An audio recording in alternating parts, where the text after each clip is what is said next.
Olá, eu sou o Leandro, eu sou professor de Ciências do Sistema Municipal de Educação de Barretos. Bom, o título da aula que eu vou apresentar são Os Caminhos do Impulso Nervoso. Bom, vamos contextualizar o que vem a ser o impulso nervoso. Bom, primeiramente, nós, seres humanos, e a maioria dos animais, eles se relacionam com o meio ambiente. E essa relação ela é possível graças à presença de órgãos sensoriais. Nós temos órgãos sensoriais do tipo visão, audição, tato, olfato, paladar. Esses órgãos dos sentidos, eles percebem alterações no meio ambiente. E essas informações saem dos órgãos dos sentidos e vão até o sistema nervoso central, para que ele ofereça uma resposta adequada. E essa informação sai dos órgãos dos sentidos até o sistema nervoso central por meio de células nervosas chamadas de neurônios. E como que é essa informação? Como que a informação passa no interior de um neurônio? Por meio de corrente elétrica, estímulo elétrico de baixa intensidade. Isso é um impulso nervoso. Esses estímulos elétricos, essa corrente elétrica é muito inferior à corrente elétrica que passa, por exemplo, nos equipamentos eletroeletrônicos que nós temos nas nossas casas. Bom, como eu citei anteriormente no slide anterior, impulsos nervosos nada mais são que estímulos elétricos, que correntes elétricas de baixíssima intensidade. Eu falei também que os órgãos dos sentidos são as principais estruturas que nos relacionam com o meio ambiente. Mas não é somente esses órgãos que têm essa finalidade. As articulações, a pele, a musculatura estriada esquelética também executa essa função. Bom, não é somente por meio do tato que eu consigo perceber se uma superfície se encontra quente ou fria, ou se ela é lisa, rugosa ou áspera. Por meio da pele, de um modo geral, é possível perceber esse tipo de estímulo. A musculatura estriada esquelética são aqueles músculos nos quais nós controlamos a sua movimentação de forma voluntária. Também as vísceras, os órgãos internos, eles captam informação do meio ambiente. Vísceras são os órgãos que se encontram dentro do nosso corpo, como por exemplo o coração, o fígado, os pulmões, a vesícula biliar, o pâncreas. Essas estruturas, do modo geral, captam informações e mandam até o sistema nervoso central por meio dos nervos sensitivos ou aferentes. Aferente é algo que está chegando no sistema nervoso central.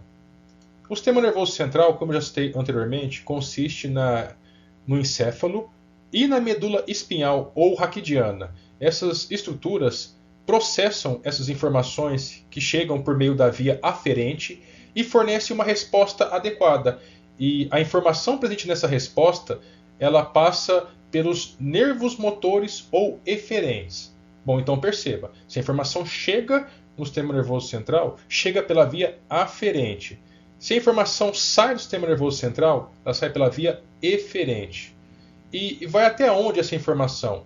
Vai até os músculos estriados esqueléticos, que, como já citei anteriormente, é uma musculatura na qual nós controlamos a sua movimentação, até as glândulas, até a musculatura não estriada e o músculo cardíaco. O músculo cardíaco consiste no músculo que reveste o nosso coração.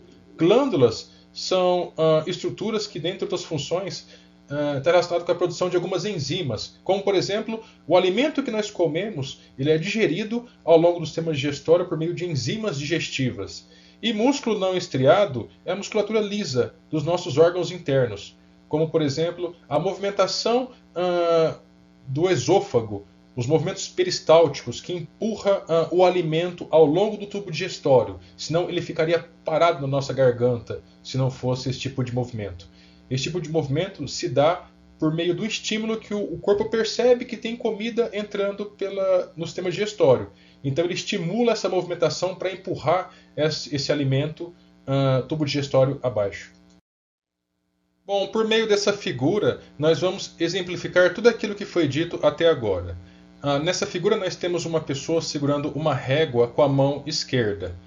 Tem também esquematizado as principais estruturas envolvidas na ação desse exemplo que eu vou apresentar, que estão dentro do sistema nervoso central. Ou seja, do encéfalo, a gente representa aqui nessa figura o cérebro e a medula espinhal ou raquidiana. Esse exemplo consiste em uma pessoa deixar cair involuntariamente a régua caiu da mão dessa pessoa. Então, o primeiro estímulo que chega é um estímulo visual, ou seja, os olhos percebem que a régua está caindo.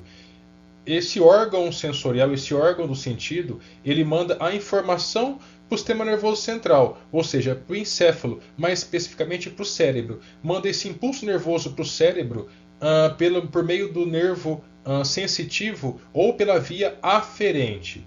No cérebro, essa informação, esse estímulo é interpretado ao ponto de gerar uma informação adequada. Essa informação gerada, ela é enviada ao órgão do sentido, à musculatura estriada esquelética, por meio da via eferente ou via motora, indicado nessa figura 3. E a resposta qual seria? O fechamento dos dedos na tentativa de evitar que a régua caia. Bom, mais um exemplo de condução do impulso nervoso, uma situação muito comum, creio que muitas pessoas que estão assistindo essa aula já passaram por, hoje conhecem algum caso de pessoas que já queimaram a mão em panelas. Nesse caso, uma panela de pressão, nas mãos das pessoas, nas nossas mãos, né, nas mãos dos seres humanos, existem células sensoriais, células que percebem uma temperatura excessiva do meio ambiente. Nesse caso, essas células, elas mandam a informação por meio de impulso nervoso através da via sensitiva ou aferente. Essa via, ela entra na coluna vertebral, chega até a medula espinhal ou medula raquidiana e essa informação passa por um nervo chamado nervo de associação. Esse nervo pode haver ou não. Nesse caso, é nesse momento que ocorre a interpretação desse fato, dessa situação, desse estímulo. Isso ocorre tudo de forma involuntária, nós não percebemos. Nós tiramos a mão de uma panela de pressão involuntariamente, sem percebermos que estamos fazendo essa ação. Bom, após passar pelo nervo de associação, a informação, a resposta adequada é transmitida por meio do nervo eferente ou nervo motor. Esse nervo chega até a musculatura estriada esquelética, ou seja, o músculo do bíceps, que ele se contrai, fazendo que a mão seja retirada imediatamente da superfície quente. Bom, no exemplo anterior, uma pessoa tirou a mão de uma panela quente sem raciocinar no que estava fazendo. É um ato de reflexo. E nesse ato de reflexo, a informação passa somente pela medula espinhal, não chega até o encéfalo, não chega no cérebro. Mas, se uma pessoa colocar a mão na panela quente, ela tira a mão e dois tipos de informações são conduzidas a regiões diferentes. A primeira informação, que é a mais rápida, que chega na medula, faz nós tirarmos a mão por reflexo. Uma segunda informação é mandada até o cérebro, até o encéfalo. E essa segunda informação, a pessoa toma consciência de que, de fato, ela está colocando a mão no local inadequado.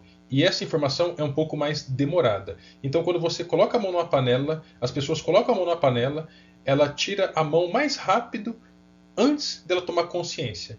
Como eu disse, são duas vias diferentes. Nesse exemplo, nós temos a mão de uma pessoa que, após colocar a mão numa superfície quente, a informação primeiramente vai para a medula espinhal e, em segundo momento, por meio dessa linha pontilhada, a informação passa pela via sensitiva, ou seja, pela via aferente, a informação é mandada até o sistema nervoso central, ou seja, o cérebro, onde processa essa informação e volta pela via eferente, ou seja, via motora. Nesse caso, a informação está nessa linha contínua, não tracejada. E a pessoa tira a mão dessa superfície quente. Esses números 1 e 2 representam, 1 representa o encéfalo, especificamente o cérebro, e esse mais abaixo, um pouco mais escuro, o cerebelo, que é um órgão responsável pelo equilíbrio, que no caso de aves que ficam sobre fios de alta tensão, que fica sobre galhos de árvores, macacos, primatas, tem que ter um cerebelo bem desenvolvido, porque esses animais dependem muito do equilíbrio. E a figura 2 representa a medula espinhal, ou medula raquidiana.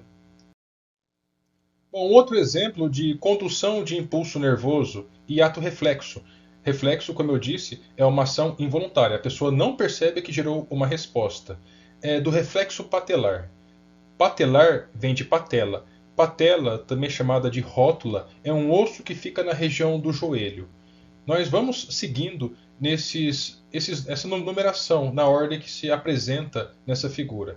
Em primeiro momento, a pessoa ela recebe o estímulo por meio de uma leve pancada na região da patela, da rótula, onde essa informação ela é captada pela sensibilidade da pele e é mandada pela via aferente, ou seja, pelos nervos sensitivos, até a medula espinhal ou raquidiana. Na medula espinhal, essa informação é processada e a resposta ela é fornecida por meio da via eferente, ou seja, pelos nervos motores. E essa informação chega até o músculo da coxa, também chamado de músculo quadríceps femoral, que leva à contração desse músculo e a pessoa dá um pequeno chute, uma pequena elevação na perna. Bom, agora nessa figura, relembrando as diversas estruturas do sistema nervoso central, que ele é composto pelo encéfalo, que por sua vez ele é formado pelo cérebro, pelo cerebelo e pelo tronco encefálico, e também pela medula espinhal ou medula raquidiana, que é formado pelos nervos cervicais, representado em vermelho, pelos nervos torácicos, em azul, os nervos lobares, coloração alaranjada, nervos sacrais, em tom verde, e o nervo coxígeo, com coloração cinza. Bom, no slide anterior, eu apresentei a subdivisão do sistema nervoso central para poder introduzir uma ideia, a ideia de lesões na medula espinhal ou na medula raquidiana. Já perceberam que um motociclista ele anda de capacete e às vezes anda com uma jaqueta especial, sendo que nessa jaqueta, na região das costas, há uma placa de proteção rígida que protege a medula? Bom, esses componentes, como eu já citei, já antecipei, ele tem a função de proteção do sistema nervoso central. O capacete, ele protege o encéfalo. E essa placa protetora presente nessas jaquetas protege a medula espinhal ou medula raquidiana. Nessa figura, tem as subdivisões do sistema nervoso central no que se refere à medula espinhal. A região cervical, a região torácica, a região lombar, a sacral e a coxígea, que não aparece nessa figura. E nessa figura da direita, nós temos duas setas indicando lesões em regiões diferentes. A lesão 1 é uma lesão que ocorre na região cervical e a lesão 2 na região torácica, entre a região torácica e lombar. Havendo lesões a tal ponto que danifique as células da medula espinhal, a via de resposta, ou seja, a via motora, ou também chamada de via eferente, para de funcionar. A resposta que sai do cérebro não mais chega nos diversos órgãos. Nesse caso, por exemplo, uma lesão que danifique o tecido na região cervical pode não mais conduzir informação do pescoço para baixo e a pessoa pode ficar tetraplégica. Ela pode perder a movimentação das estruturas do pescoço para baixo. E em casos mais graves, pode até comprometer, por exemplo, a respiração. Agora, uma lesão na região 2, indicada por essa seta abaixo, pode comprometer a movimentação da região da cintura para baixo, levando à paraplegia, que consiste principalmente na perda de movimentação das pernas. Bom, esse era o conteúdo que eu gostaria de ter apresentado, espero que tenham gostado e bons estudos a todos!